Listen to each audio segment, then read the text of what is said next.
আসসালামু আলাইকুম রহমতুল্লাহ। প্রিয় দর্শক, এই মুহূর্তে দেখছেন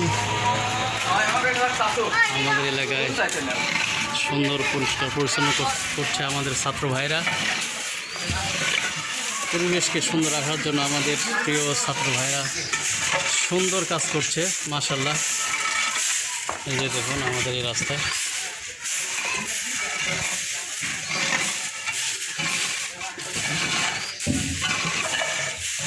পরিষ্কার পরিচ্ছন্ন রাখাটা আসলে বাঞ্ছনীয়। আমরা খেয়াল করছি আমাদের ছাত্র বন্ধুরা পরিষ্কার করছে, সুন্দর।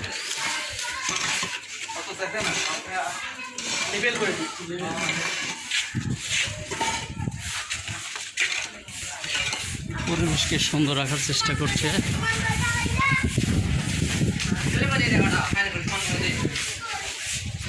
ওয়ালাইকুম আসসালাম। দেখতে পাচ্ছি আমাদের ছাত্র বন্ধুগণ সুন্দর পরিষ্কার পরিচ্ছন্ন অভিযানে রয়েছে, সুন্দর। তো আজকে এটা পরিষ্কার পরিচ্ছন্নতা তোমাদের জন্য আসলে কেমন লাগছে? আলহামদুলিল্লাহ, খুবই ভালো। এলাকা পরিষ্কার, মানুষ সব কিছু আলহামদুলিল্লাহ ভালো থাকবে। শরীর এটা আমরা আশা রাখি, তাই না? পরিষ্কার পরিচ্ছন্ন হলো ইমানের অঙ্গ, ঠিক না? হ্যাঁ, অবশ্যই। আপনারা আমাদের সাথে একটু উৎসাহ দিবেন, এগুলো আছে আমাদের আরো আগ্রহটা বাড়বে।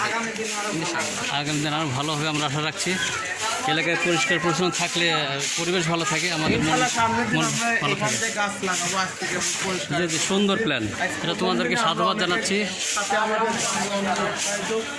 সামনের দিন আমরা আরো উৎসাহিত সহকারে জি জি, খালি শুধু এই এলাকা না, পার্শ্ববর্তী সব এলাকায় যত এলাকা আছে আমাদের পাবনা শহরে, ঠিক না? আবর্জনা দেখবো, সেখানে আমরা পরিষ্কার করবো। আর সবাইকে একটাই অনুরোধ, রাস্তাঘাটে যেখানে সেখানে ফেলবেন না। ময়লা কারণ ফেলবেন না, জি। আপনাদের সম্পদ আমাদের সম্পদ, দেশের সম্পদ, সবারই আমাদের সম্পদ। অবশ্যই অবশ্যই দেশের সম্পদ। প্রিয় দর্শক, আপনারা দেখছেন আসলে পরিবেশকে সুন্দর রাখার জন্য পরিষ্কার পরিচ্ছন্ন থাকা দরকার। তো আপনাদেরকে এই মুহূর্তে ধন্যবাদ জানাচ্ছি। আসসালামু আলাইকুম রহমতুল্লাহ।